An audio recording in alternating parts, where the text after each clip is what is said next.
Okay, everyone watching this, welcome to the second session of Jurassic Apocalypse, our game of Apocalypse Worlds, set in on an island where dinosaurs were brought back to life as a tourist attraction, and then of course they went on a rampage, destroyed everything, and we've got a small community of humans that survived, and we're kind of moved into the second generation after this dinosaur apocalypse has happened. And so I apologize that you can't see me because I had some connectivity issues, so I had to turn off my camera for our session here. I'm not sure if the live stream is showing the other folks that have their cameras on. If not, I apologize to anybody watching this with the really uninteresting visuals that you're going to have, but it's probably better than like having constant technical difficulties because of my connection issues. So, as I said, we're playing Apocalypse World in a slightly unconventional setting here, and we're part of the Gauntlet community. And we've got a few things on the table to make sure that we're all going to have a good time here. So, our lines that are things that are not going to be part of our story at all: sexual violence and peril to pregnant women and infants. And our veils, things that we're just going to keep off screen, but they might be part of the storyline, are sex, violence to animals like cats and dogs, and domestic violence. We also have the X card in play, so if anything comes up during the story that you're like, yeah, that's not cool, I don't want to have that in here, you can just say X card or hit the X card button in the Roll for Your Party, and we will back up and do something different and take that out of the story. So we've got 4 players with us here tonight. So why don't we go around and introduce yourself real briefly, and then tell us a bit about your character, about their background, their appearance, their role on the island, and for the 3 of you that were part of our last session, give us a quick update on where your character was left at the end of that session, and then finally we'll introduce our new player with a new character for our story. So just going in the order that I see you, or actually let's go in the order on the character keeper here. So Alexi, tell us about Orlando.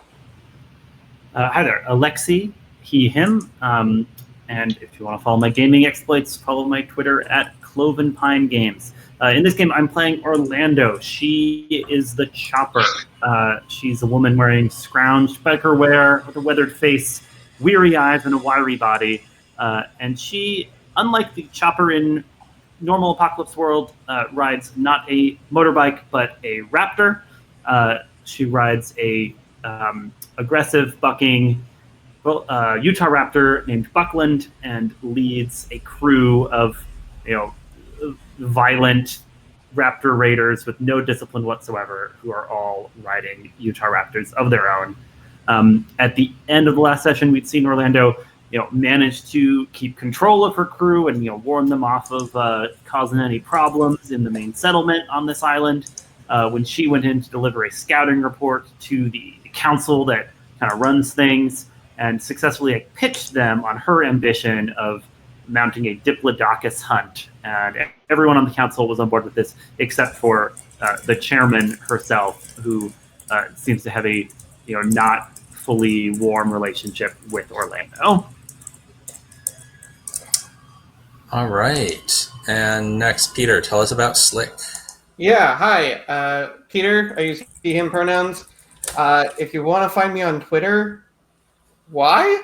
But okay, you can find me at Blazing Lion. That's at BLAISING, and lion like the animal.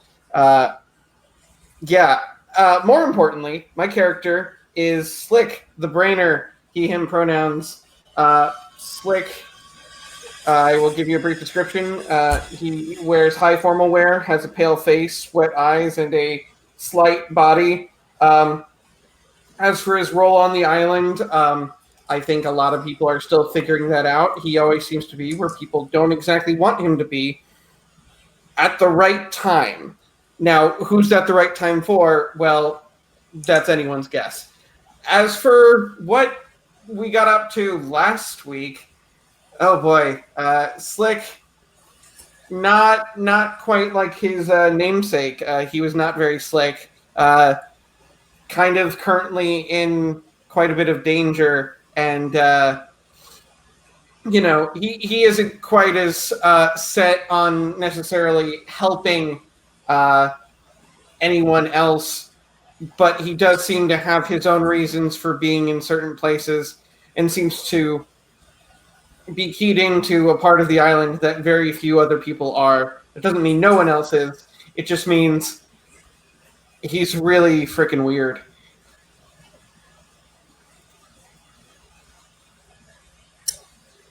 Okay. And Dan, tell us about Setter.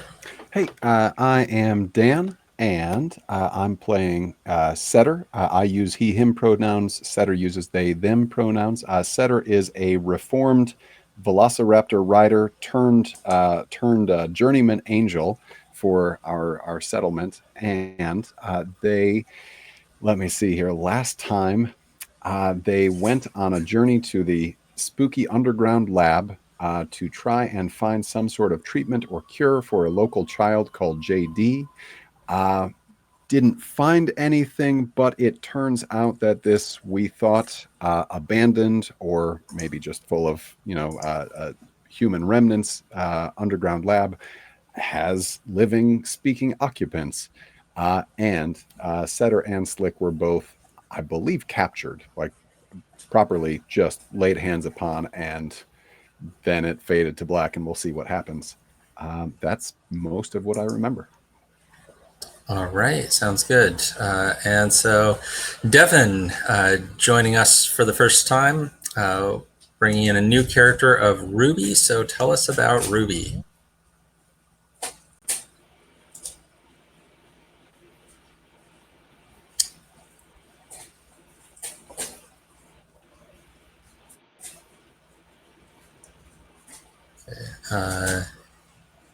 I'm not hearing anything.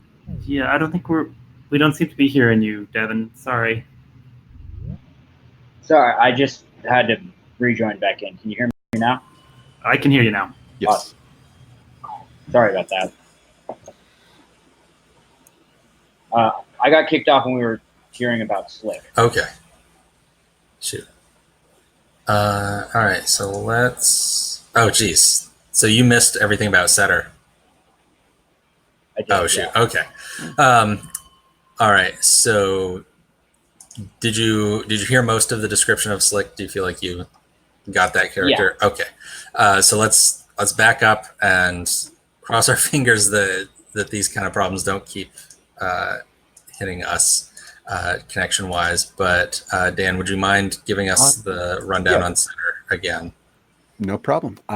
Setter is they, them pronouns, and they are a reformed velociraptor biker, and they are now the journeyman angel for the settlement. When last we met, Setter and weirdly Slick had gone into the spooky underground laboratory expecting to find a cure or treatment for a local kid named JD who's got some mysterious illness, and instead they discovered that the spooky abandoned underground lab is not abandoned and is home to some speaking creatures. We'll see what they are.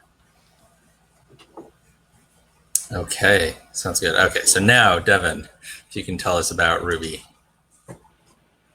All right, I'm playing Ruby, who's going to be a battle babe. Uses he, him pronouns. Very attractive, sexy individual. Has a fantastic jacket that seems to be most of what they're wearing. I don't quite know how they fit into the society that we're developing here, but I imagine that Ruby's sort of having his own like Belle from Beauty and the Beast. There must be more than this small provincial encampment moment. He comes well armed with a high-powered semi-automatic shotgun and a big ornate handgun. Okay. So, Devin, in your playbook, you've got some questions there about your characters. So, why don't you pick one of those and ask one of those questions, and we'll do at least a couple of the questions to connect you into our other characters. So, just pick whichever one you think is interesting and ask it of our other players here. So in this playbook, the question, it says to ask which of the other characters I can trust. Oh, okay. Yeah, yours is slightly different here. I Okay. think. Oh, sorry. Yeah. So go ahead and do that. Setter is trustworthy. Okay.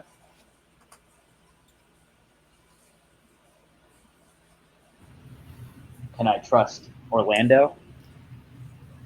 I mean, Orlando's trustworthy. She does lead a gang of violent and undisciplined raptor riders. So you kind of have to make the call. I think the question is, do you trust her enough to trust that she'll not let her riders start shit with you, right? Hmm.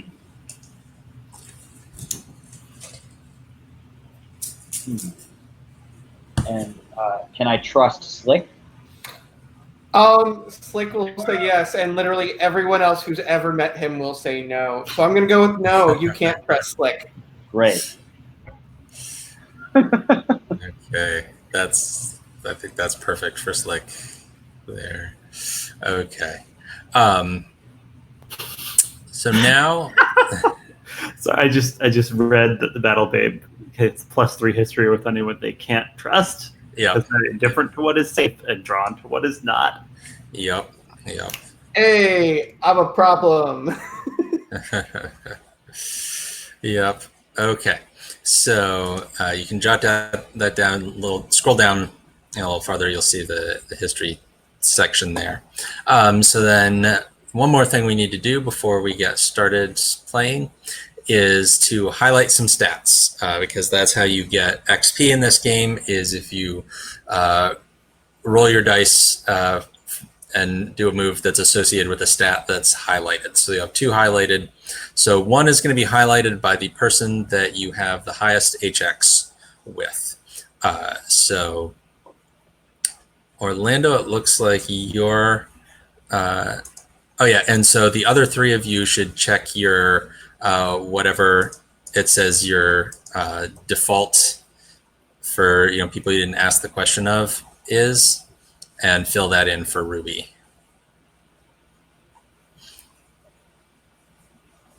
Yeah, mine's going to be a -1 because I don't really care much about people, according to my playbook. It's because I care about raptors. Yeah. Okay. And so it looks like, so Orlando, your highest HX is with Slick. So Slick, if you could pick one of Orlando's stats to highlight. Yeah. This is probably going to get messy, so I'm going to highlight hard. Go hard. I'll take it. Yeah.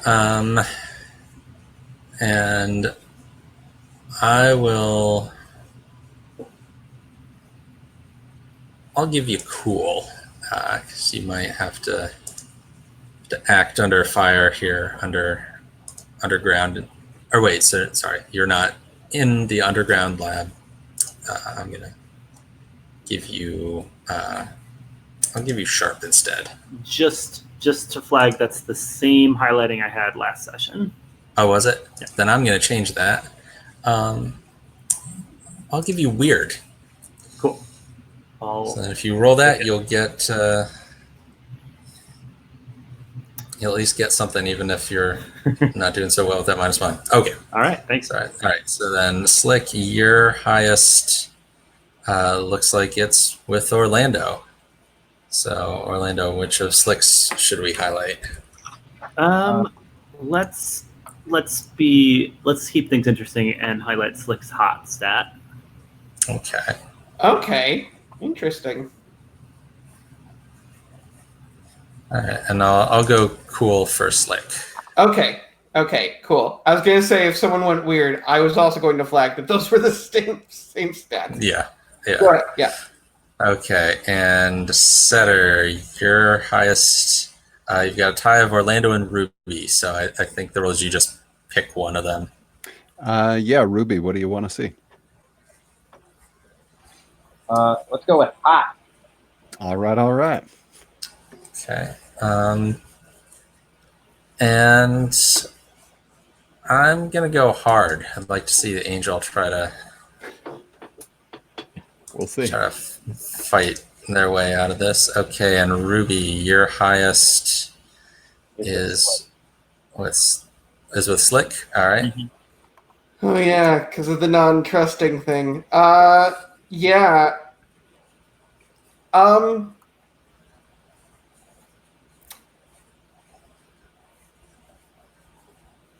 Yeah. I'm gonna go ahead and be generous. Mark your cool.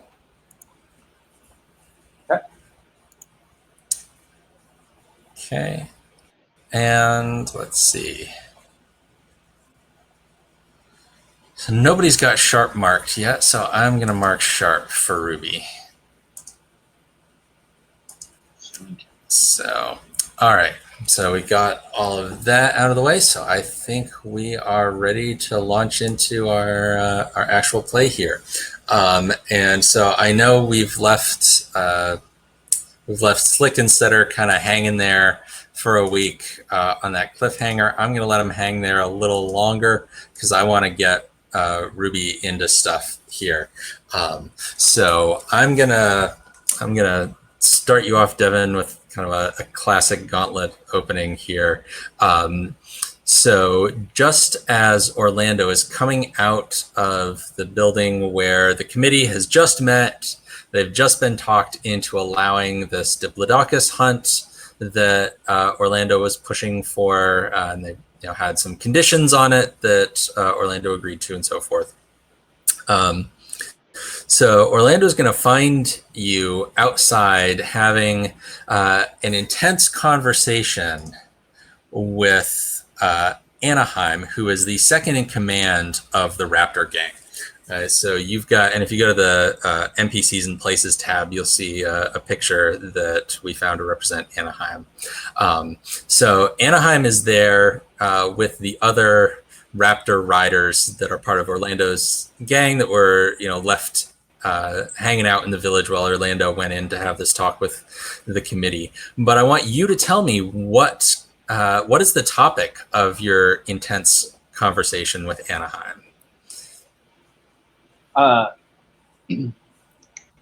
So Ruby has heard that I saw in the notes from the last session about the parties were requested to be smaller, not to send the full gang out.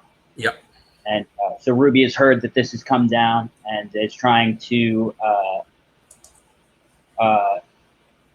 tell this gang that they don't need as many Raptors, and I think buy one of the Raptors off of Anaheim. Okay. Yeah. Okay, that's that definitely makes for some interesting. Yeah. So Orlando, does your gang have spare Raptors? I'm gonna say no. Okay, so you've got one per gang member right now. Right now, yeah. Okay, is that typical, or are you a little low, or do you expand your gang every time you get more Raptors, or how does that work? I think when we manage to kind of bring in another Raptor, then we're like, all right, time to recruit a new rider. Okay, so if somebody sold a Raptor, that would be a somebody'd have to That'd be a Somebody real. would get benched. Yeah, and I think that's exactly so. So let's play this out, and Orlando, you can come upon this conversation at whatever time that you want. So, Ruby, I think Anaheim gives you Anaheim is kind of brushing down his raptor. Like we've established, I think, that these are modern style dinosaurs. So the raptors have feathers. As do the T-Rexes and other similar sorts of dinosaurs. So Anaheim's brushing down his raptor, combing its feathers. It's making kind of cooing noises and like rubbing its head on him as he does this, because I think Anaheim has a very close relationship with his raptor. And so, you've made this proposal to buy a raptor from them, and he gives you this look that I'd demonstrate if I could have my camera on, just like sort of a what are you smoking kind of look. And he like stops brushing the raptor, and he says, and what do you think that you could offer that would convince us to give up one of our raptors? So this is a player question. Yeah. So I'm new to this system. Yeah. I know I start with some sort of currency, but I don't know much about the actual value of it. Yeah. So you start with some stuff, and they measure it in barter. And one barter is essentially enough to basically pay for your subsistence for a day, is how they describe it. So you get to decide. So this is a non-monetary economy. Sure. So whatever you want that barter to consist of. Okay. And the way the game's set up, every time a day passes, you're supposed to have to spend a barter, and then there's moves that you can use to like find a gig to get more stuff if you need to support yourself. Since we're picking up kind of right from a cliffhanger at the last session, nobody has to spend any more barter yet, because we're still kind of in that same day. So you've got your 4 that you start with. So if you want to decide what that is that you might offer, you of course can also offer your other specified equipment if you want, or you could make a promise to do something, so that's kind of up to you to figure out. But 4 barter is basically enough stuff to comfortably support you for 4 days. Cool. So I think I've got a vest that it's a fancy vest and it glows in the dark. That's what I'm calling one barter. Okay. And so I tell Anaheim, well, so I've got is this let me ask you, so is this vest is this something that was from the gift shop at the original park? I think that it's like a security vest that has lost its significance. Okay. And that we probably don't read it as a security vest, but it was probably a very mundane item. Okay. Awesome. Not sure if there's any value in that meta distinction, but yeah, that's what I'm imagining. Yeah, no, those kind of things, those are good. That fleshes out, our world. Yeah, so you're offering him this vest in exchange, and he kind of looks at it. And so, if you would like to try to talk him into actually,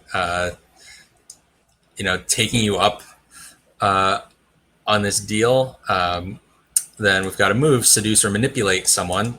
So when you try to seduce, manipulate, bluff, fast talk, or lie to someone, because I think that what you're offering here is something that if Anaheim was thinking clearly in a business sense, would not be worth a raptor, especially given that the gang doesn't have any to spare. But if you'd like to try to, bluff him into thinking this is worth a lot more than it is, and considering your offer, you may roll those dice for that. Okay. It says, tell them what you want them to do and give them a reason. Yeah. I want them to give me the raptor. The reason is not only because I'm going to give them this vest, but I think Anaheim, you have to understand, these raptors are just going to sit here. If you haven't been given permission to send out a larger group, they're just going to sit here causing problems for everybody. Mm-hmm. So I'm doing you a favor, really. I'm giving you the vest and taking one of these raptors off your hands. Mm-hmm. Okay.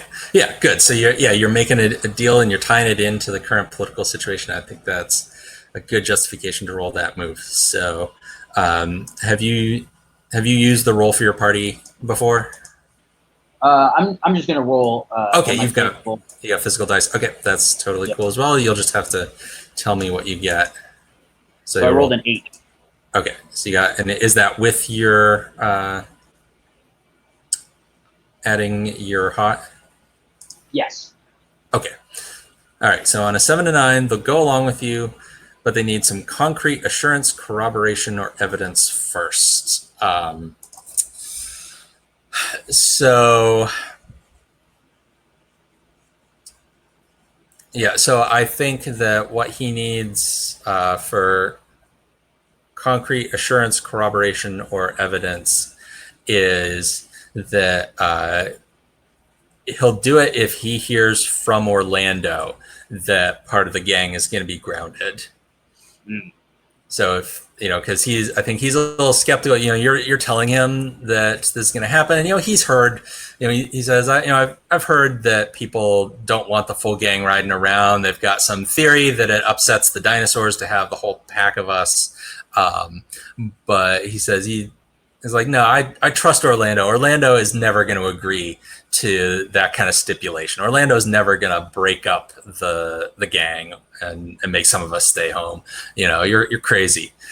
So if he hears from Orlando that some of the gang is going to be grounded, then he'll be willing to make the deal. At this point, Orlando comes on out. She says, "Good news, Anaheim. They've agreed to the Diplodocus hunt."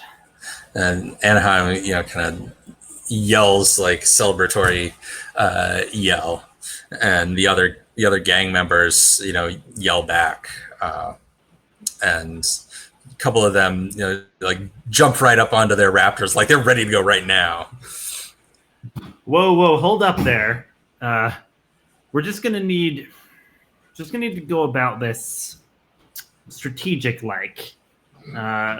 because we don't want to upset too many apple carts around here. So folks would prefer if we sent a smaller party out towards the Diplodocus, and I'm willing to take some of the rest of the gang and do some other scouting. And Anaheim looks over at Ruby like this, holy shit, you were right look, and then steps up to Orlando and kind of grabs you by the arm of your jacket and kind of gets up close to you and it's like, are you for real? Did you agree to this? Anaheim, you know me. You know I'm the realest of the real. We gotta be realistic, right? You hear me? You dig? And he shakes his head and lets go of you, walks back towards his raptor and sort of mutters under his breath, man, this is bullshit. And he goes up to Ruby and says, you know what? Fine. I'll take the jacket. You can have that raptor because you're not going to get to ride it anyway. and he kind of takes the jacket right out of your hand even before you can like give it to him, and kind of stomps off into the settlement. Anaheim, you traded a raptor to this pretty little boy?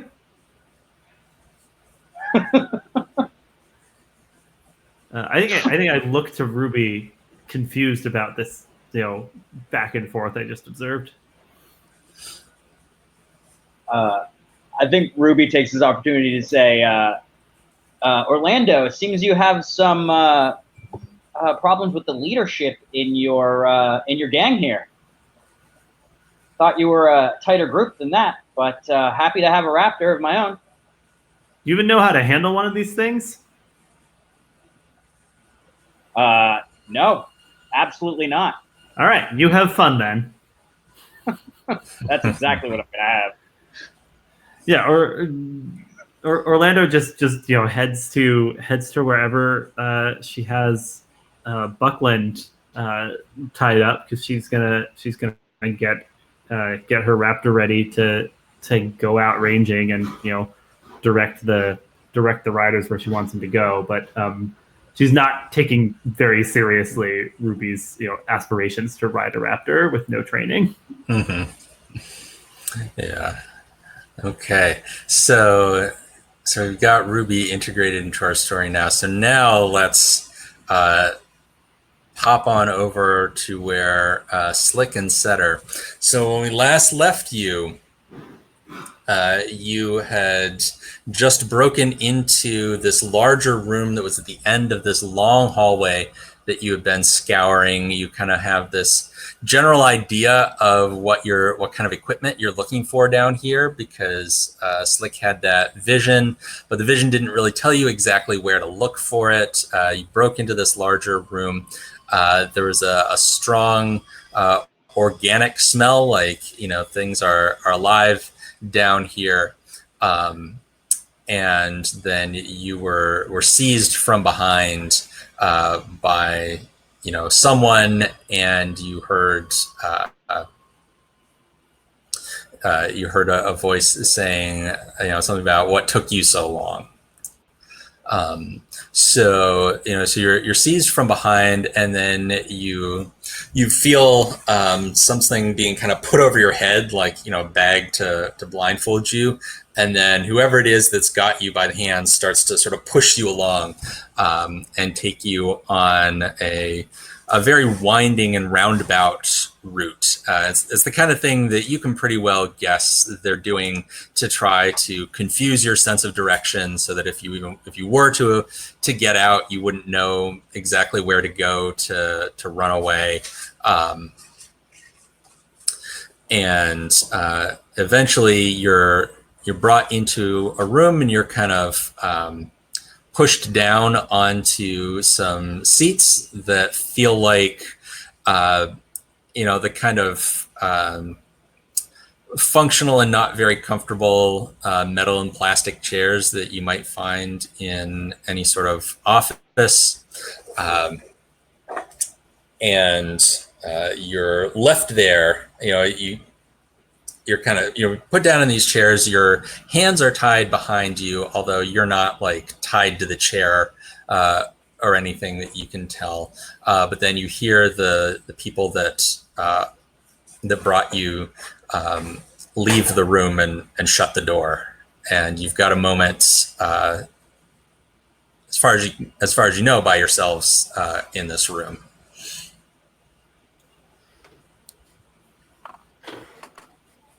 What the fuck was that? What the fuck was that? Go. I was just going to say, it definitely seems we're not alone down here, which would explain the fact that some of the cameras are still on. What? Cameras still on? Yes. There are at least one or two throughout the rooms that we explored that showed a red blinking dot, and I thought, there's probably someone watching. But at the same time, I thought, they'd be easy to spot because everything else down here is dead. Slick, Yes. I'm going to say this. Sometimes your omissions make me wonder about your competency. You make me very nervous, but that is neither here nor there. I think right now regaining our sense of sight would be really helpful. And maybe the mobility of our hands. I think those two things are maybe priority number one for me. Are you all? I'm assuming you're also tied up and blindfolded. If they just did this to me, I will be more pissed. Well, it would be nice to say, no, they didn't do that because, wouldn't that say something about one's competency? But in all honesty, yes, I'm in the same exact state as you. And that state is this island underground with your company. Yeah. Okay. Player-wise, I would like to see what I can garner from. I think I need to jump down to the moves. I would like to open my brain to the world's psychic mail. No, wait. I'm gonna see if I can read a charge situation. Okay, yeah, you're... Because it feels like a charged situation. Yeah, this is a pretty charged situation. You've been dumped in some sort of room, handcuffed and blindfolded. That definitely qualifies as a charged situation. So cool. Roll and add your sharp. Which is 0, but that's better than a -1. Yep. So I will do that. That's an 11. An 11. Yeah, I was really not expecting that. Awesome. No bonuses, and yeah. Okay. Sounds good. So you can ask 3 of those questions. Oh boy, some of these are questions that I don't know how I'm actually going to get the answer to. We'll figure it out if you. We'll figure it out. If it's a relevant question to the situation, we'll figure out a way for you to find out. Yeah. What should I be on the lookout for? So you should be on the lookout for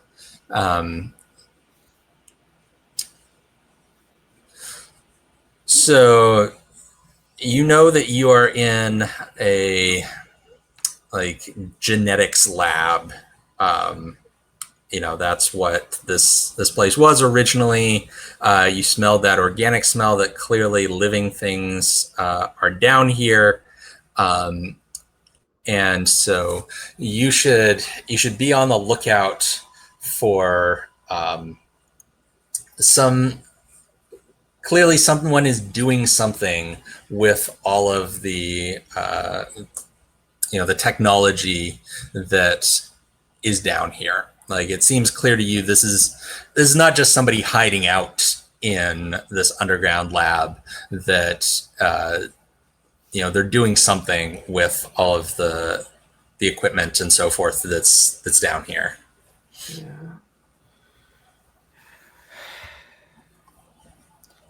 Yeah. Which enemy is most vulnerable to me? I think of a good way to answer that.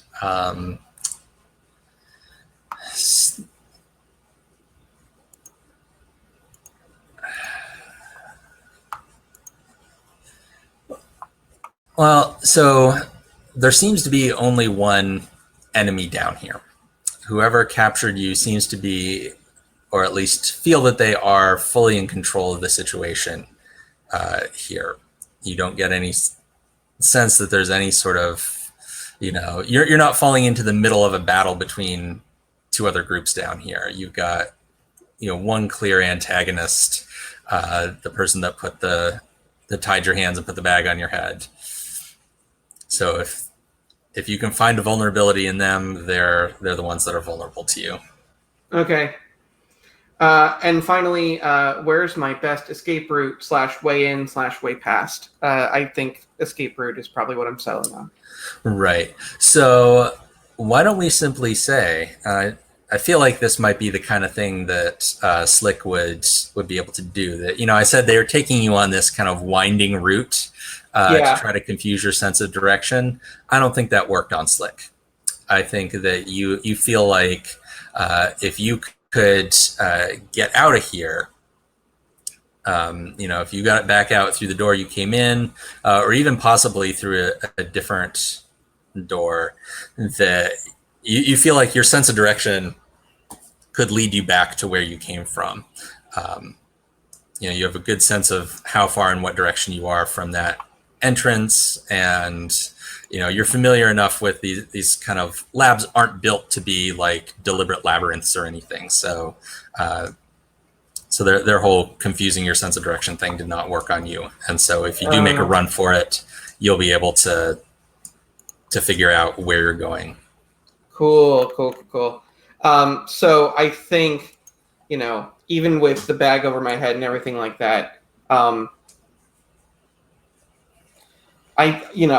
silent for a moment, and then I say, as much as I would love to continue the argument between the two of us, it seems best to say that currently we only together would have to face one other enemy. Whoever took us, in this case, it's not a battle between two sides that we aren't a part of. We can kind of take this in a specific direction and not have to worry about other sides interfering. That said, if it comes down to it, I do know the way out. Or I can finagle a way out, or I can find my way out. Point is, I think once we get these things off our heads, the rest should sort itself out in some sort of way, bloody or otherwise. I take back what I said about competency. All right, I do not know the way out. I do know that in my right pocket I do have a scalpel, or not a scalpel. Is there any way I could have something handy on my person that might be useful for this? Yeah, let me think what that. So that feels like a thing to have you roll for to see if you're able to get that. I think that might be do something under fire. Oh, I like that. Because it's sort of a metaphorical fire. You know, you're not in the middle of a battle, but you're, you know, in this constrained situation. So, you know, can you get to your blade that will help you get out of here? So yeah, so let's roll it under the do something under fire move. So roll and add your cool. Okay. Oh, sweet. All right. Roll plus cool, and roll selected, and that is a 3 altogether. Awesome. A 3. Okay. I wouldn't even be able to help if I wanted to. So tell me what you were trying to do, and I will tell you why it's going wrong. So describe how you're starting to do this. Awesome. So I think Setter remembers a really crappy pocket knife that they'd sort of picked up and put in their pocket because they pick up junk sometimes, and is trying to sort of move their arm in such a way. I'm actually miming this out, and I don't need to. Yeah, I can't see you anyways because I've got all the video turned off for me.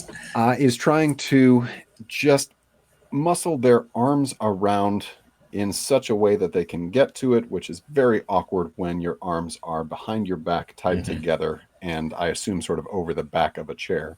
Yeah. So you get a hold of your pocket knife and you pull it out of your pocket, and just as you do that, you feel someone else take hold of it and yank it away from you. And then, just like you have just enough time to realize that someone else must be there and is taking your pocket knife when the bags on both of your heads are pulled off by someone that must be standing behind you. And you can now see the room that you're in. It looks like a small conference room. There's a table that you're kind of towards one end of this table. Some other chairs around the table, and sitting directly across from you is a younger woman in a lab coat, a white lab coat, and she's got a notebook in front of her that she is taking some notes on, and standing to either side of her is an armed guard with a high-powered rifle held ready to use. So, and you realize that these other folks have been in this room the whole time and just have been very quiet. And she looks up at you, and she finishes writing down the note that she was making. And she looks you both over and says, very good. So I could have just had my people shoot you the minute that you came through that door. But I was interested in what brings two people from the main settlement down here today. And my curiosity got the best of me. And so I had them bring you in for some questioning. So would you like to tell me about what you're looking for down here? I believe it's a 3D printer. A 3D printer? Or it could have been some other sort of 3D printer-ish looking contraption. All I know is I saw something. As for what they're looking for, well, I don't speak for them or with them or about them, except I just did. My friend and I are work with the townspeople on the surface. I'm a healer, a skilled healer, and I'm looking for the cure for a young person. They have a disease, and my friend here is very skilled at finding medicines and cures. She chews on the end of her pen for a second. Medicines and cures. If you if your organization could use the services of a healer or a medical technician, maybe we can arrange an arrangement. And she thinks about it for a second, and she says that I suspected that the two of you might be useful. Again, I could have had you shot the minute you came through here, but I thought there might be something more that could be done here. Yeah. The best way to find someone's usefulness is oftentimes to let them use their full faculties, and our hands do still seem to be tied at the moment. It would be really, really, really, really helpful if, say, they were less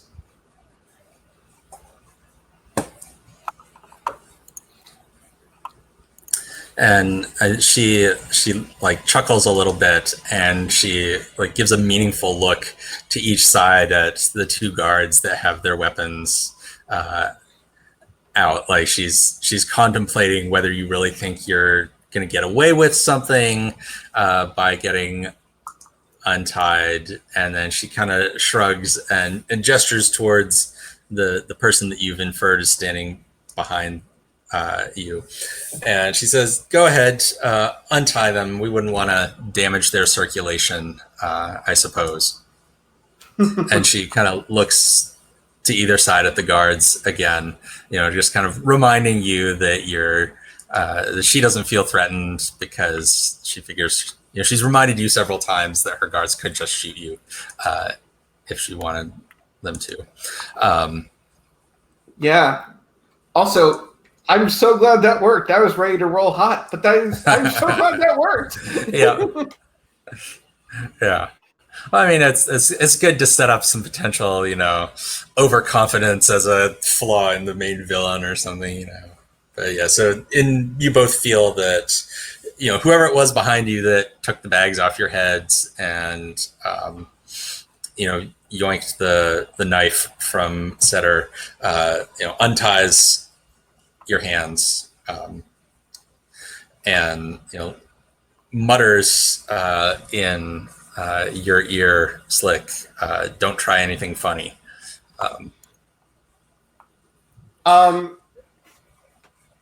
And I think I'll just kind of whisper back out of the corner of my mouth, if I try anything, trust me, it won't be funny.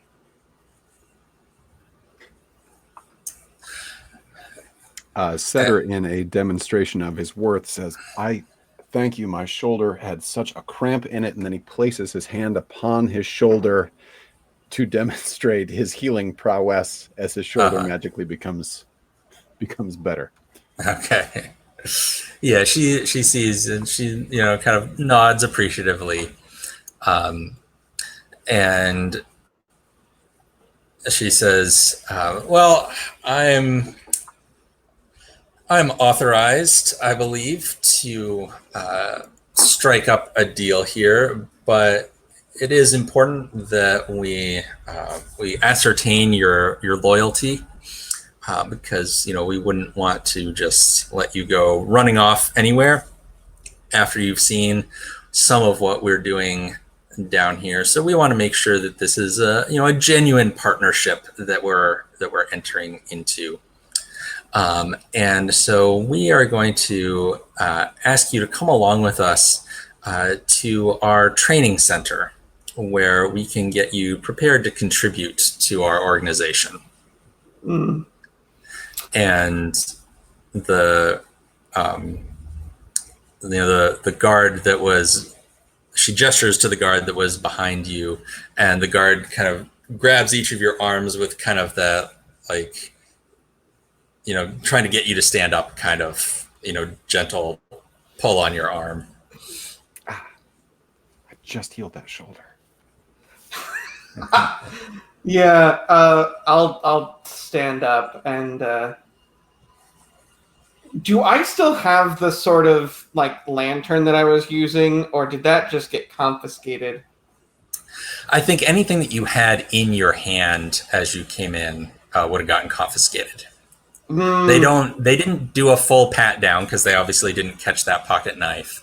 But anything that you had actually in your hands when you were seized has been confiscated. Wonderful. Okay, so that's my lantern and my gun. Got it. Yeah. I mean, you may be able to find it. If it was a nice thing, I'm sure they didn't just throw it away, but you don't have it on you at the moment. That's fair. Yeah. Yeah.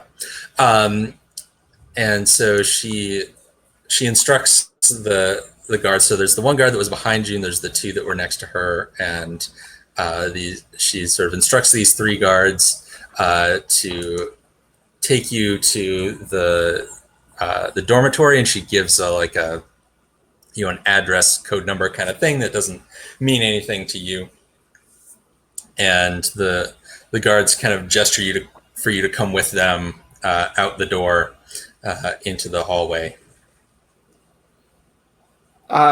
definitely following. I am unarmed and currently waiting to see what happens before I observe someone in my own weird way. Yeah. So they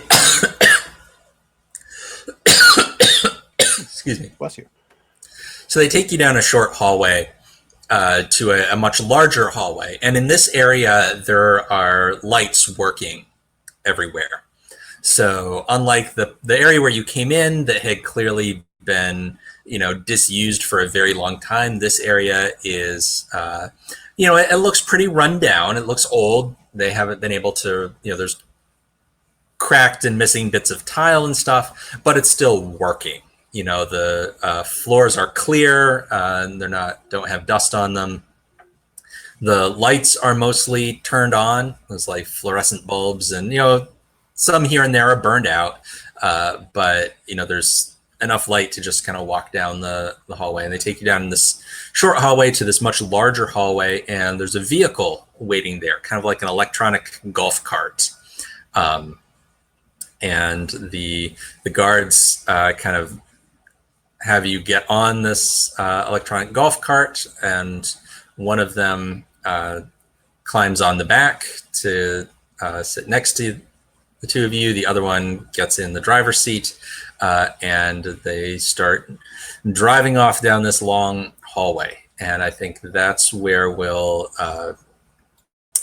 break that scene. I'd like to take a short bio break because we're about the midpoint of our session. So if everyone's cool with that, Cool. Why don't we... I'm sorry? Oh, I just said cool. Okay. Yeah, so why don't we come back at 1:30? Does that sound good? So it's like 5-6 minutes. All right. Do you have the video to share to keep the recording rolling? Yeah, since I have my camera off, I'm just going to let it run. So there'll be a little bit of silence in the middle of this video for anybody watching it later. Okay. Jitsi sometimes thinks the meeting's over if all the cameras are off. Oh, okay. I can leave my camera on. That's no problem with me. Okay, thank you.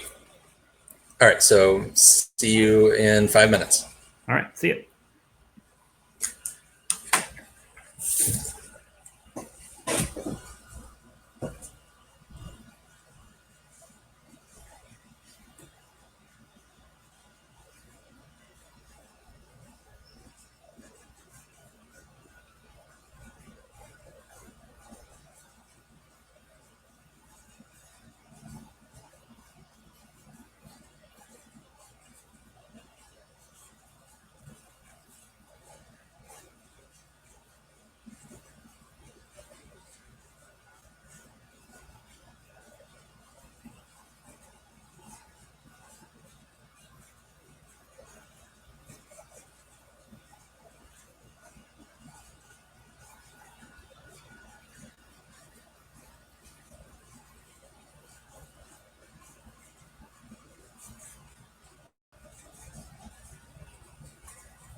What's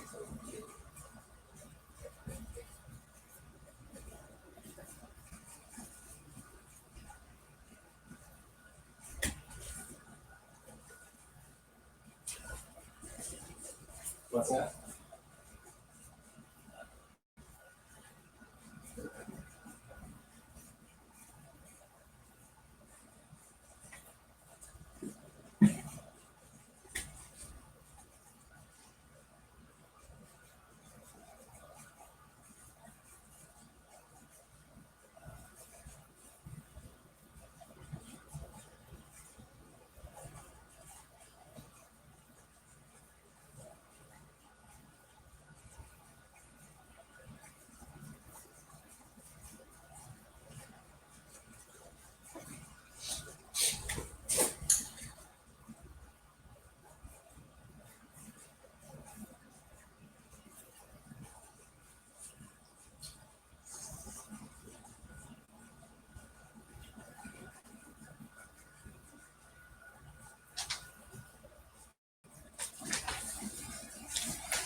Okay, everybody's back.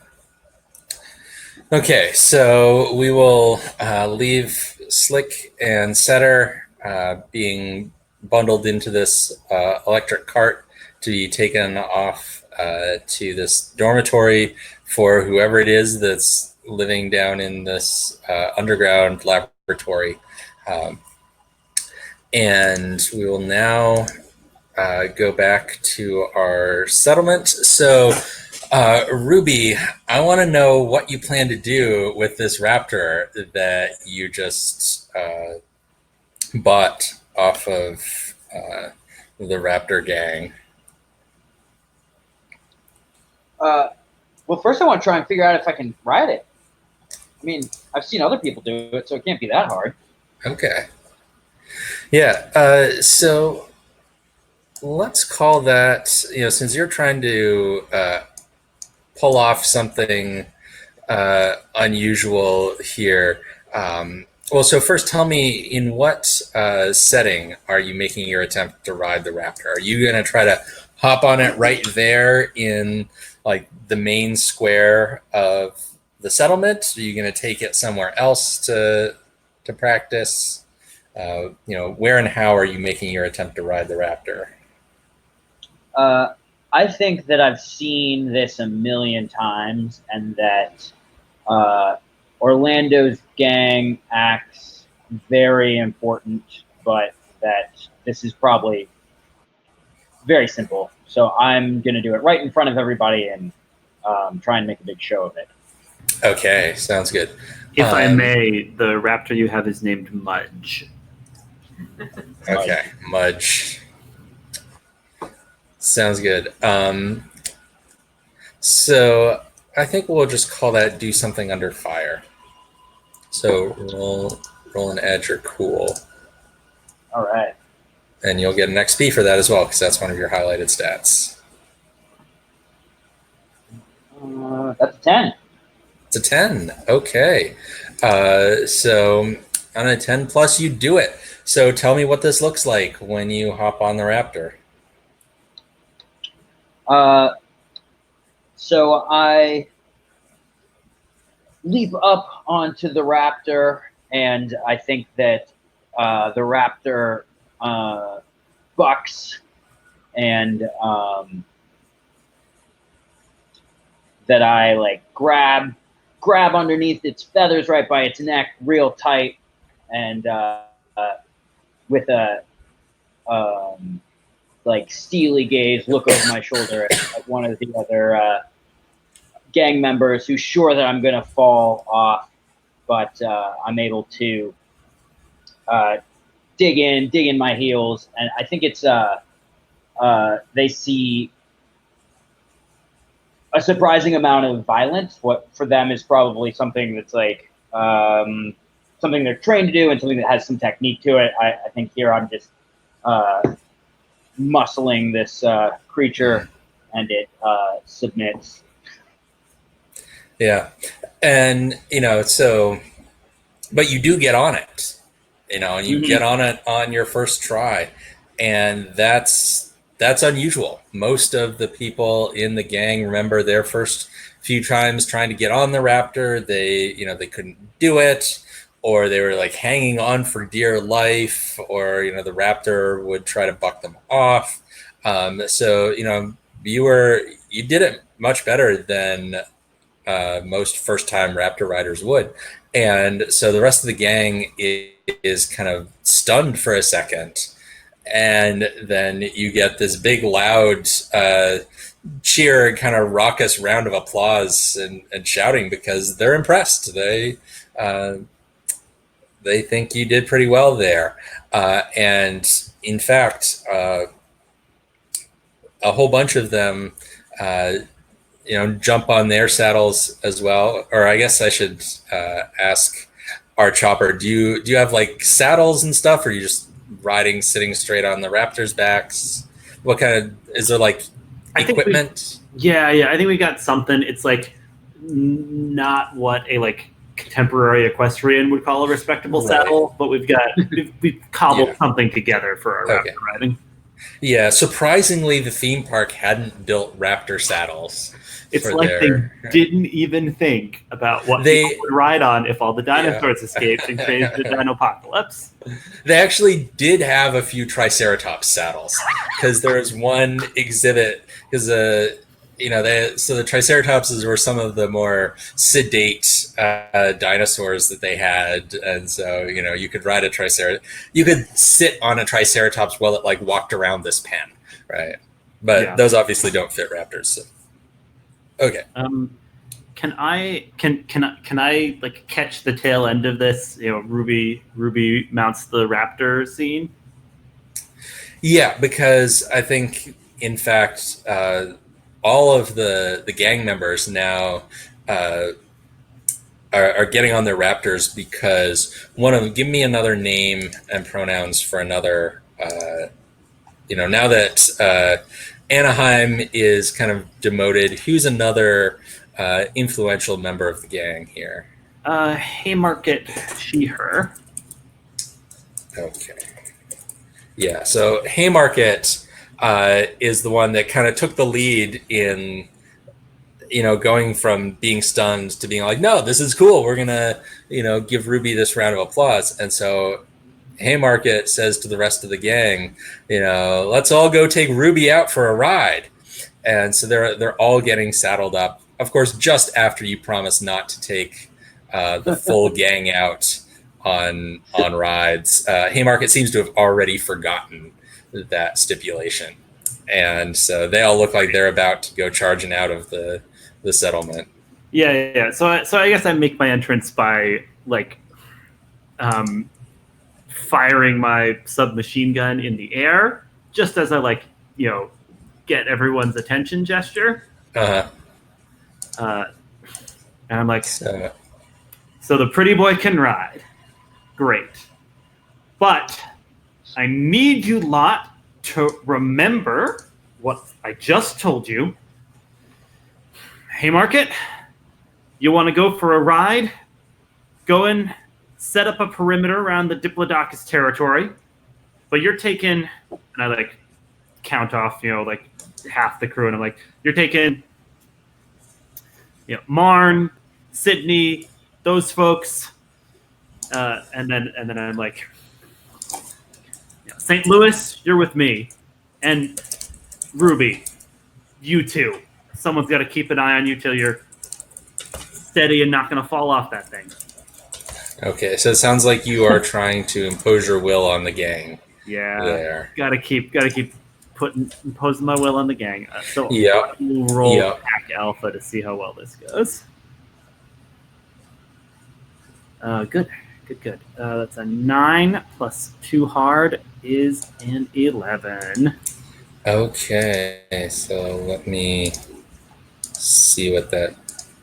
Sorry, I have to get back to the roll. Okay, so on a 10 plus all three, they do what you want. They don't fight back over it, and you don't have to make an example of one of them.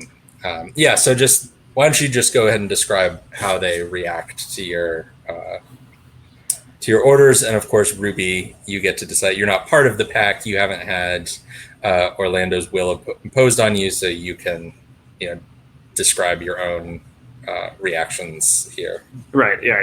I'll give out orders anyway, but you're not bound by this move itself.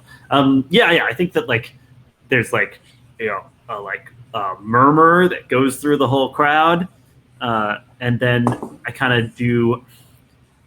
I ride over on Buckland and basically ride like the sheepdog circuit that you'd ride around, kind of erring flock, and kind of just ride through the division I suggested, and then kind of go around so that some of the raptors are just following after Buckland, and I've kind of left Haymarket with the diminished crew, make eye contact with her and hold it, and I'm like,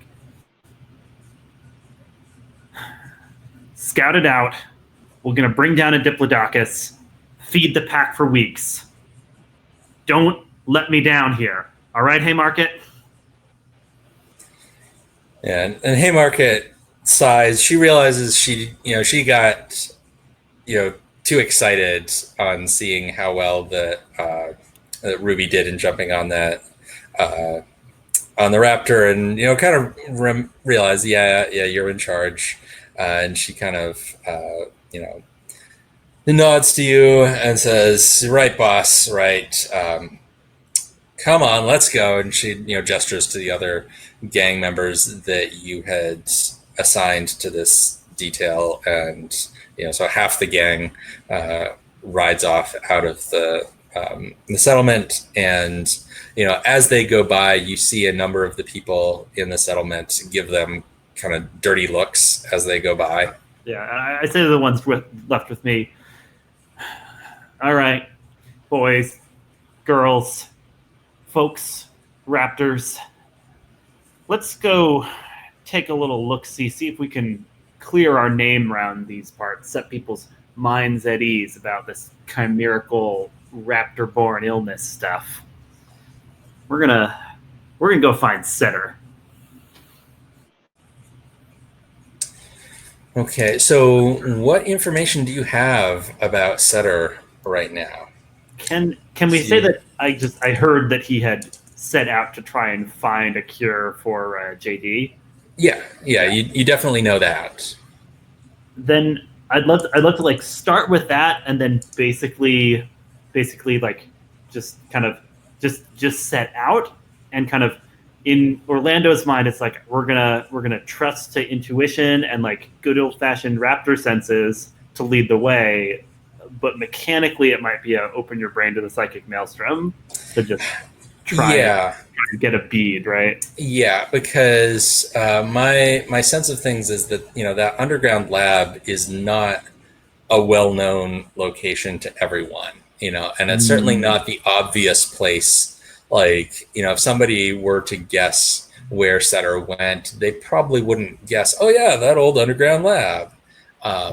Maybe I got like the direction he went out of town, but I don't know it's to the underground lab, so I'm gonna somebody could tell you he went vaguely northish, but there's plenty of things vaguely northish. Yeah, I'm up to open my brain right now, or in a moment if you think there's more to resolve in town before that scene, that beat. If you're planning to head out right away, then that's cool. If you wanted to do anything else in town, or scope out more of the situation here, that's up to you. I feel like we're wearing out our welcome, gang. Let's see if we can't bring back some goodwill to this little settlement, along with some Diplodocus meat. All right. So yeah, go ahead and open your brain, and we'll see what you get. What I get is a 5. What you get is a 5. Okay. And an experience point. Yeah, so you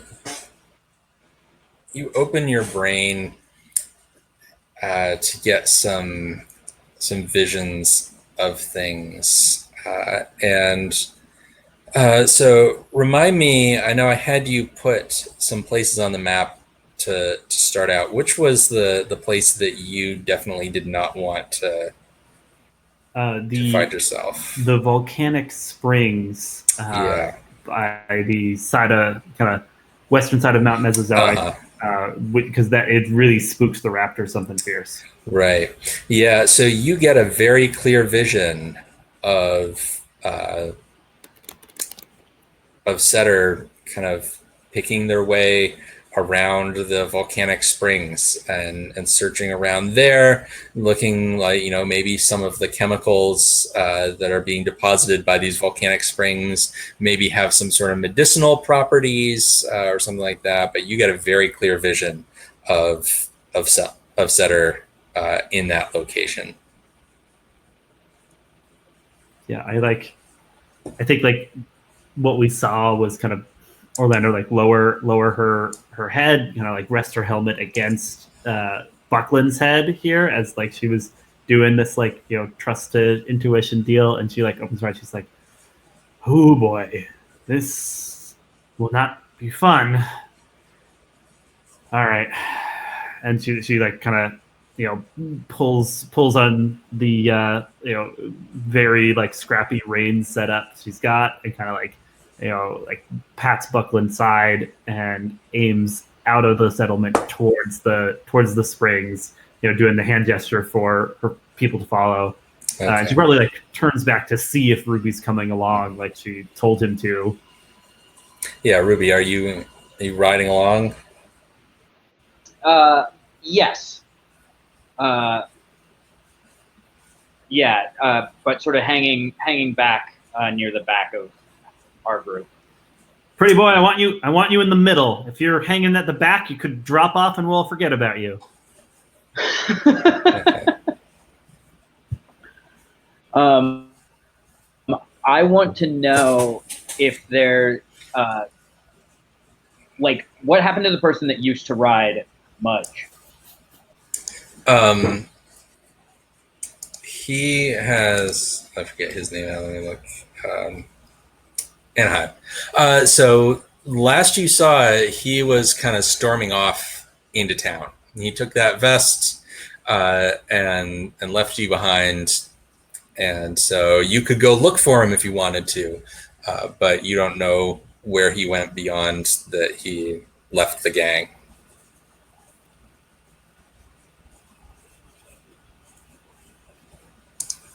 Got it. Okay. Great. Then, yeah. Say, well, I think I.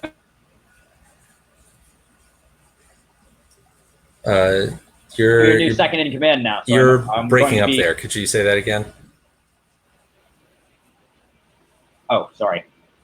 I go to the front and tell Orlando that it looks like I'm your second, so I'll be here with you. I snort at that. I'm like, little big for your britches there, Flyboy.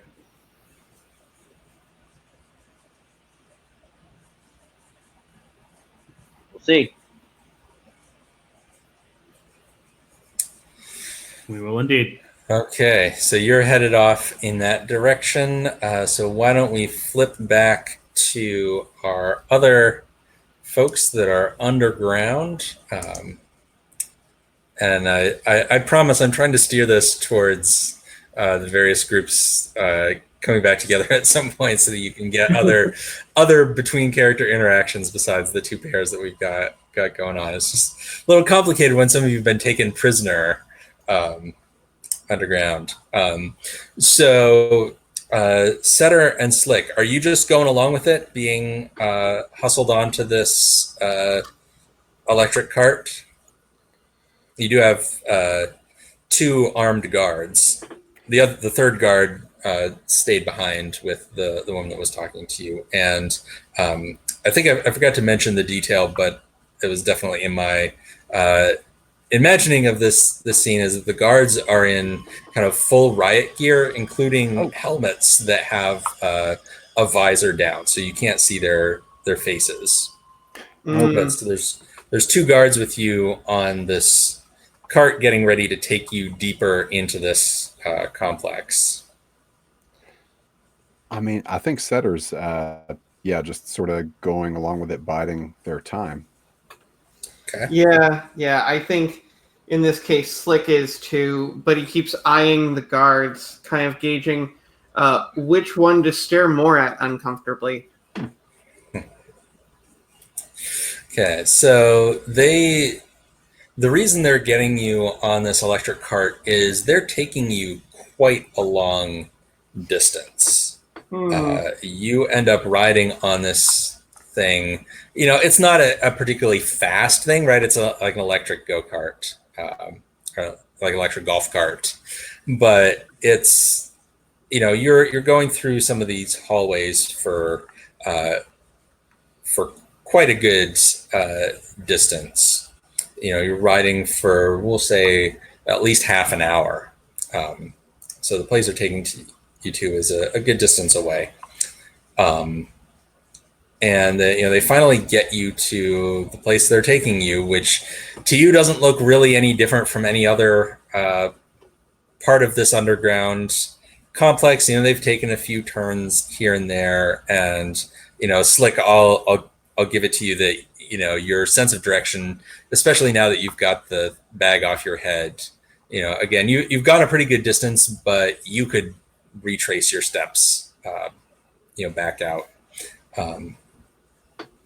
And so they bring you to, again, what looks not too different from any other room along this hallway that you've seen. It seems to be some sort of a laboratory, and the guards, kind of motion and tell you that you got to get off here and come with them into this laboratory. Great. Will do. Is there a lavatory in the laboratory? I don't want to mess up your facilities, but it is coming down to that vis-a-vis. Yeah, the guards, look at each other like this long, kind of like really seriously kind of look. But then the one that was the driver, that seems to be the more senior guard, kind of shrugs, and they point you across the hallway. You can see there's a bathroom. It still has the faded like men's and women's signs on it. From when this was an active laboratory back in the the old days. Actually, what do you call the time period before the dinosaurs went on their rampage? Is there a term that's common for that, the time before the dinosaur rampage, back when this was a theme park? Ooh, that's a good one. I think I've thrown out the before time, but that's a little much. I mean, mine's also a little much because I was going to be like, the Anthropocene? I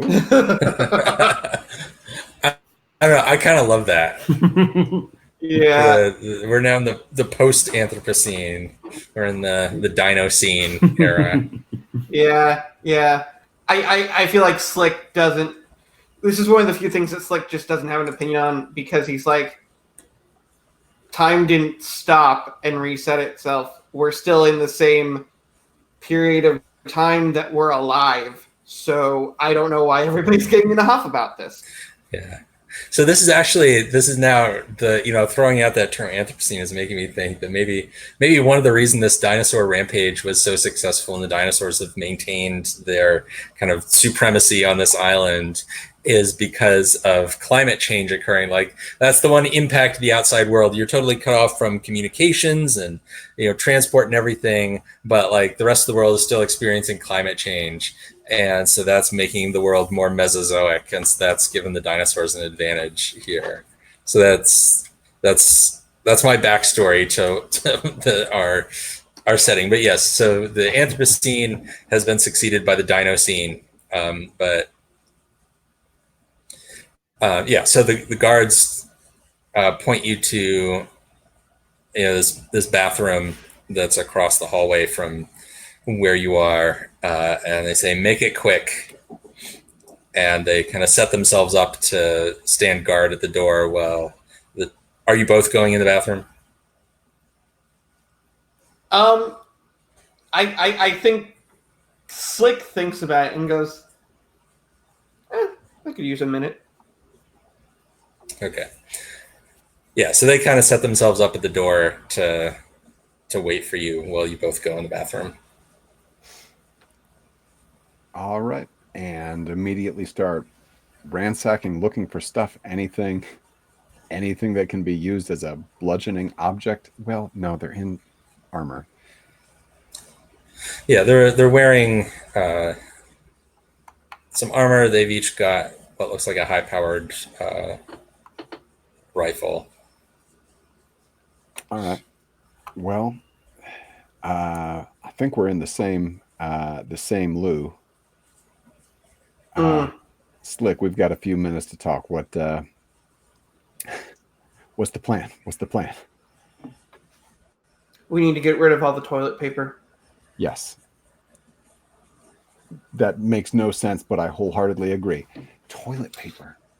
And Slick actually holds up like his hand to just kind of like go, wait a moment, and goes, if we run out of toilet paper, what's the first thing you do? You ask someone to go grab you toilet paper. I'm not 100% sure what you mean by the words toilet paper. I've been living on an island for my entire life with no like stores or anything. Right. I forget our age difference.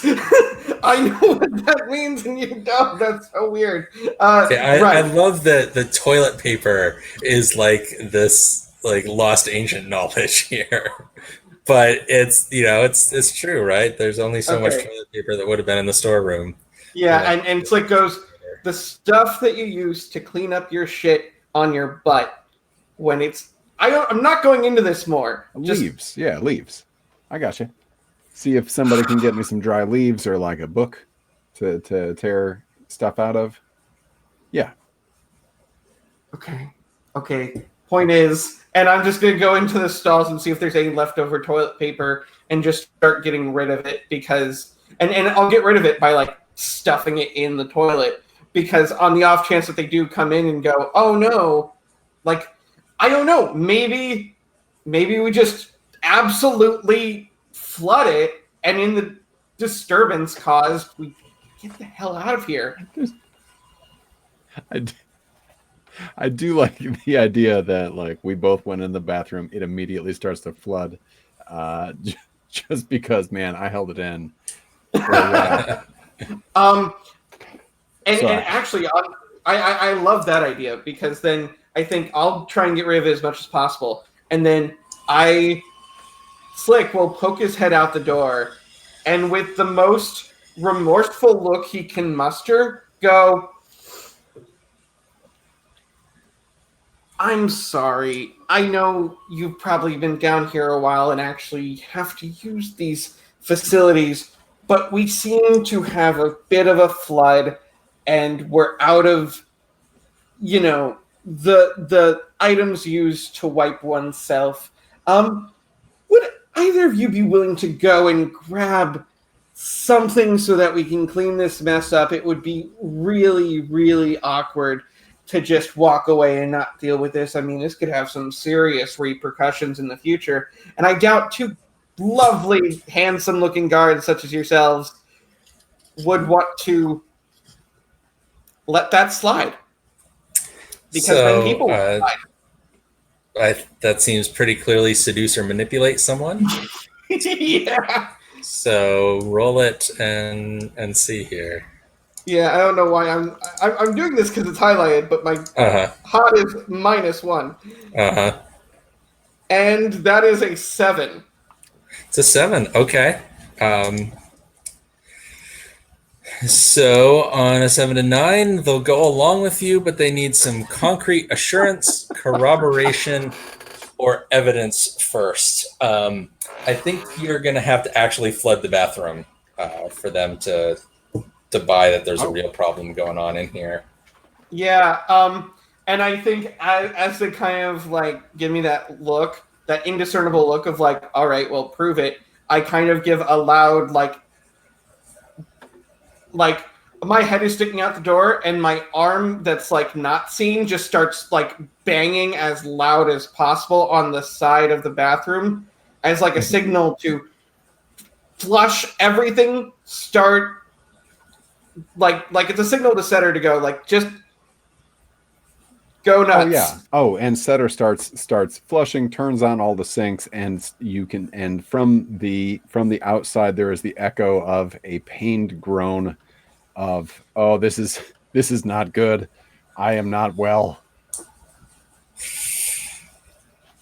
So you're groaning in there. There's a lot of flushing, and I think some water starts to trickle out of the bathroom, and the the lead guard says to the other one, just go get him some toilet paper. I think there's some in J7. And the other guard kind of stalks off down a side hallway to fetch some more toilet paper. So you're down to one guard left. Yeah.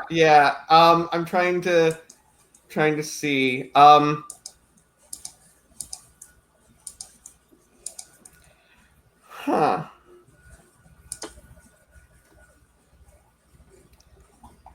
I wonder if I could make use of a battle move.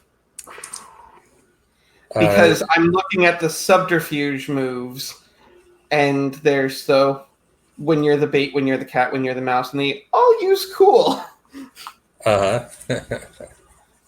Basically, what I want to do is then, like, as it gets worse, go, oh no, it's honestly like we need someone in here now, and just like I start pulling on the guard's arm, like, nope, come on, get in here, we gotta take care of this stat.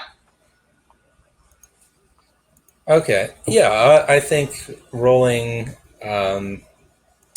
the when you're the bait subterfuge makes sense here because you're trying to entice this guard into coming into the bathroom here. Yeah, okay. Cool. Okay, so that is at least a +2, so that's something. That is a 9. Okay. So choose one, you draw your prey all the way into the trap, your prey doesn't suspect you, or you don't expose yourself to extra risk. Let me look at that.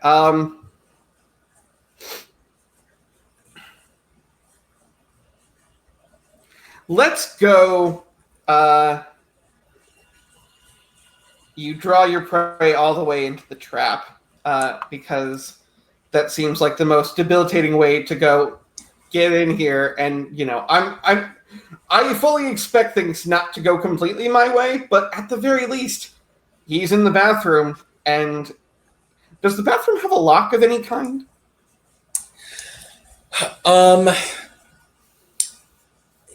Just to make this interesting, we'll say yes. Okay. It's got a lockable door on it that you go through. So yeah, cool. So you're trying to entice this guard in, and he actually kind of grabs your arm and drags you in, because it's clear that, and he like mutters to you that he knows something's up, but he just wants to get this over with.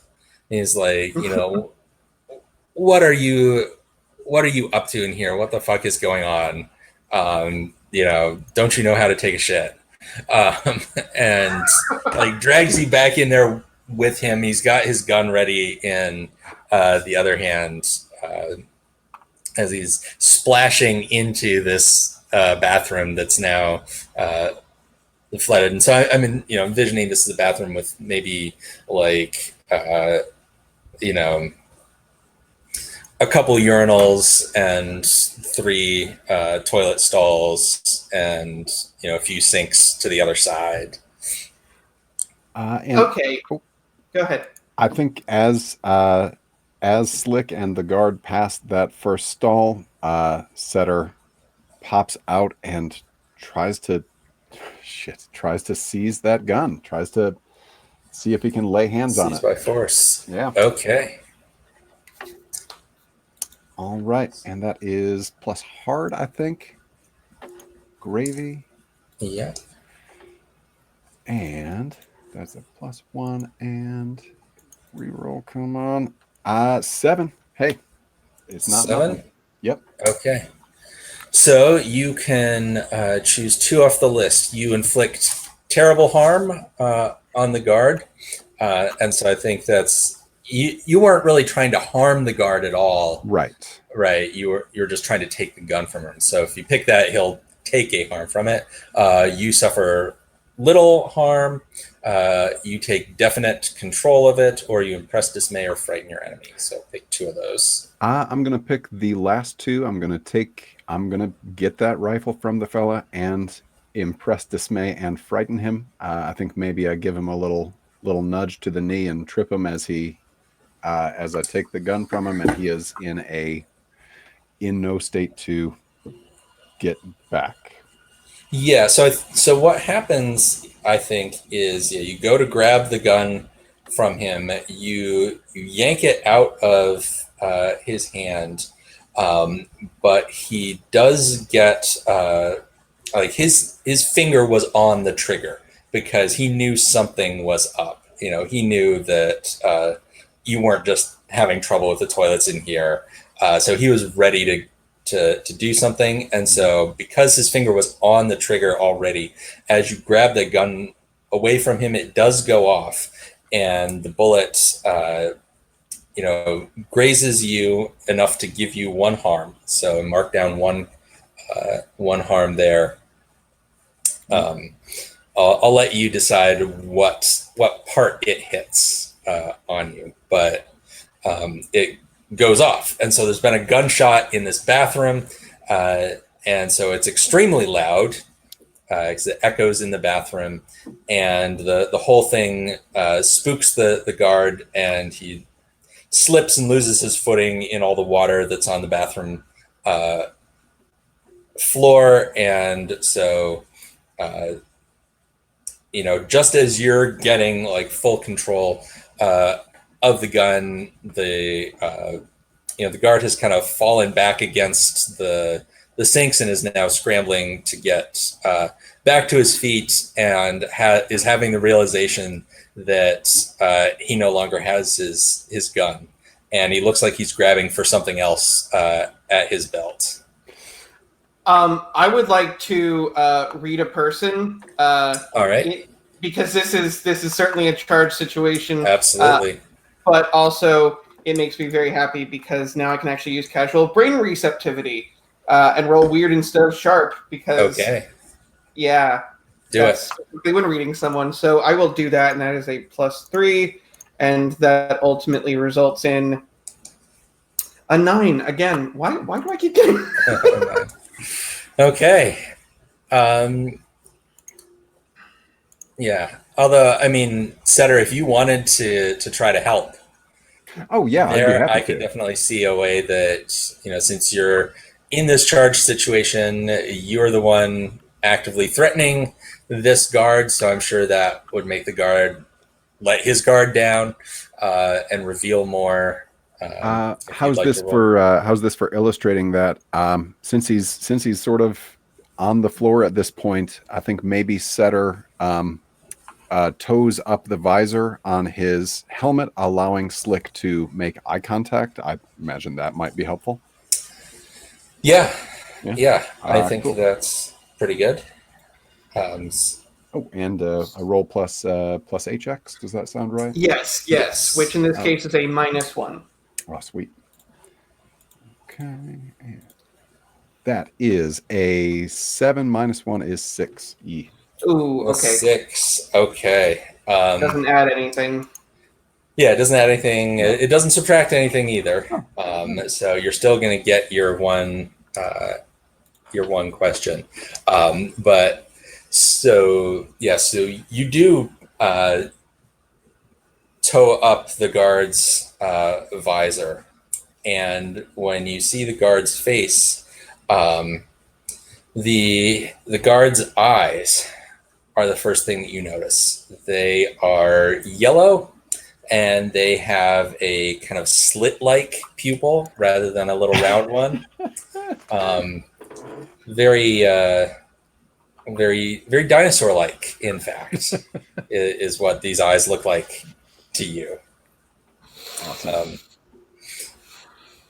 So, what is your one question that you would like to read from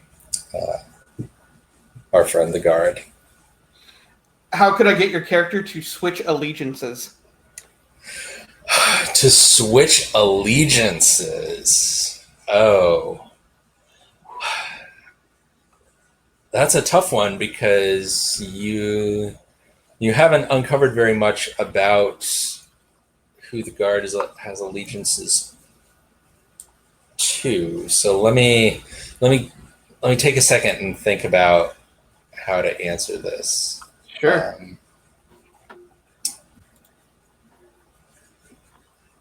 Well, so let me put it this way. So because you don't really know much about this guard's agenda and everything, you're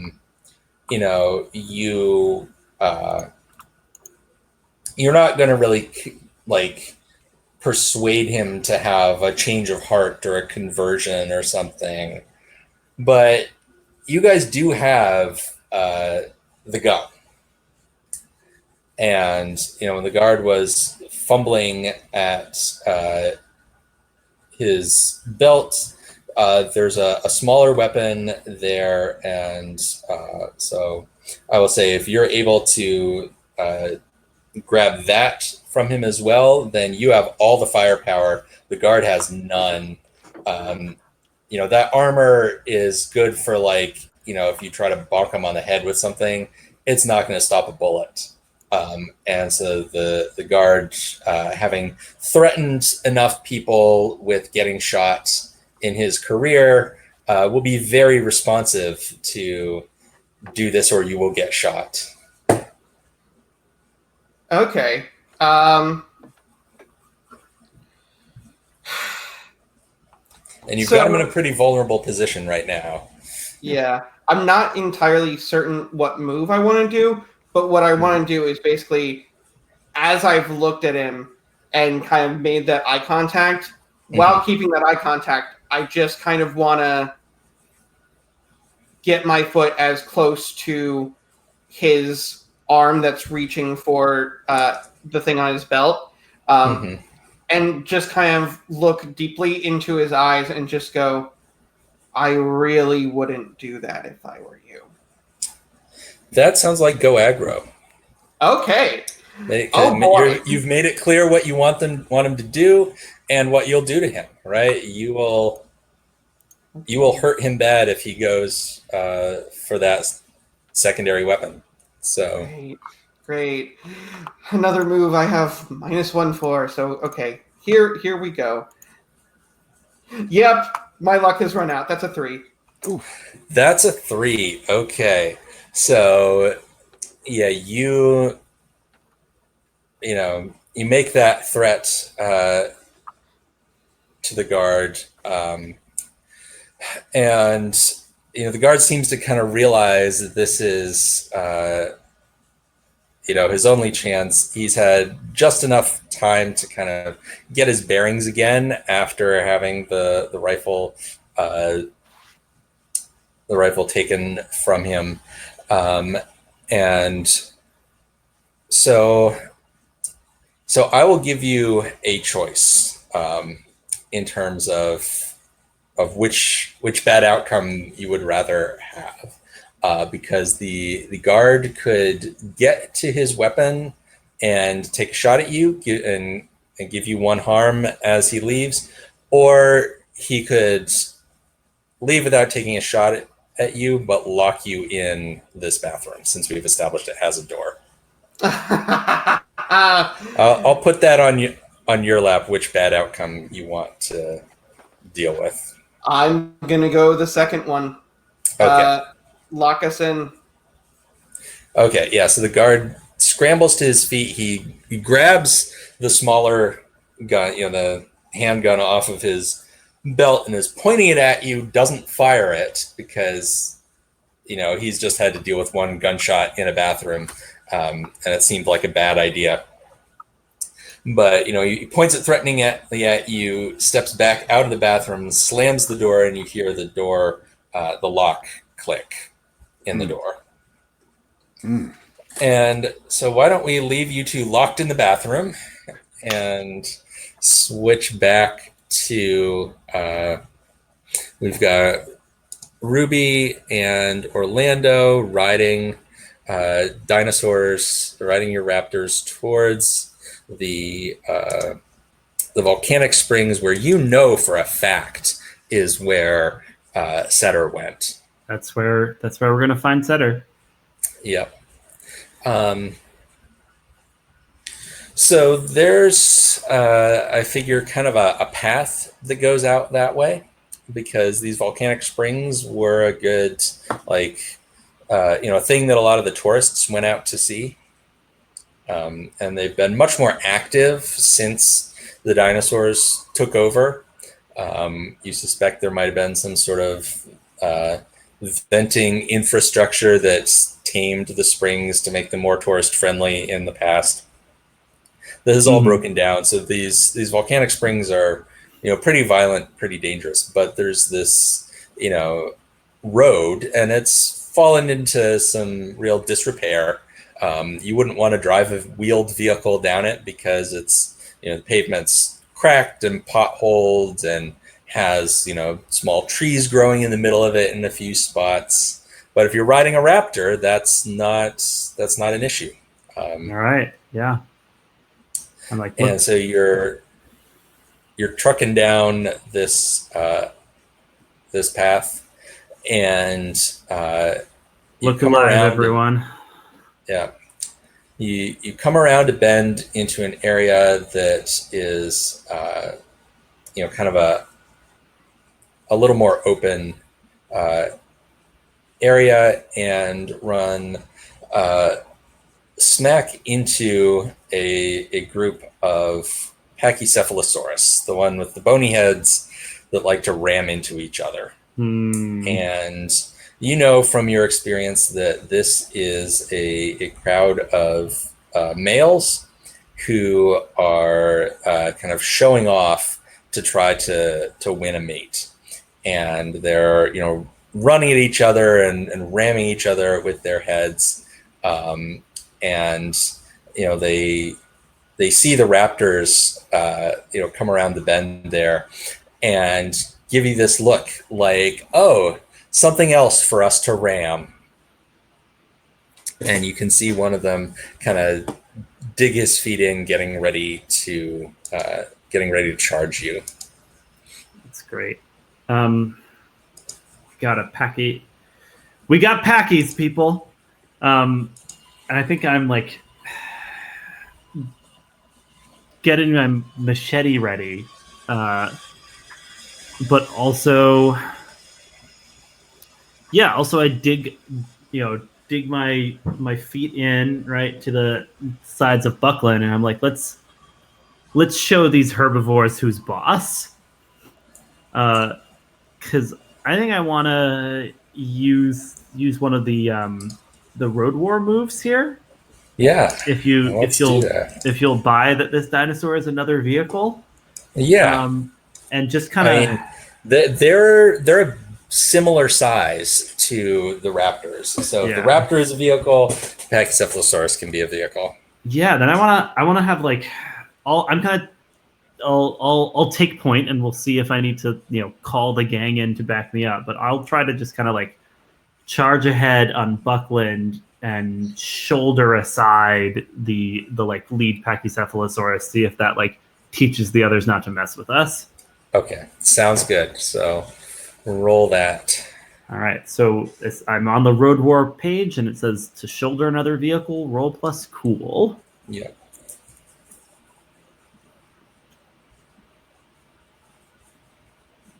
Uh, 8 all told. 8. That's the sound that the raptor makes. So on a hit, you shoulder it aside, inflicting harm as established. So tell us what this looks like. Ooh, okay, yeah. So we got these Pachycephalosauruses with their like hardened heads. I think I kind of like have Buckland charge at it like we're playing its game. The like charge at each other, hit head on, but then like at the last minute, I like veer Buckland a little to the side and kind of basically do a side swipe with raptor claws along the side of the Pachycephalosaurus, trying to kind of drive it into a rock formation or something else that'll kind of give it a bad day. Yeah, and so it, once it realizes that the game has changed a little bit, it scrambles aside, but it does take a pretty good slash from Buckland's front claws there, Yeah. and it's you know dripping some blood on the meadow here, and so Ruby, you are being charged by another one of these. How are you dealing with this? I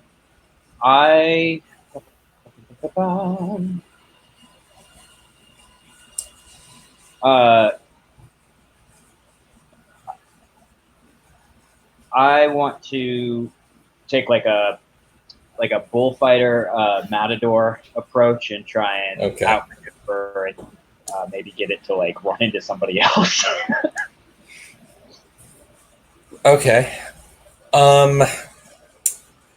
So let me think what move makes the best sense for that. So I don't think any of the vehicle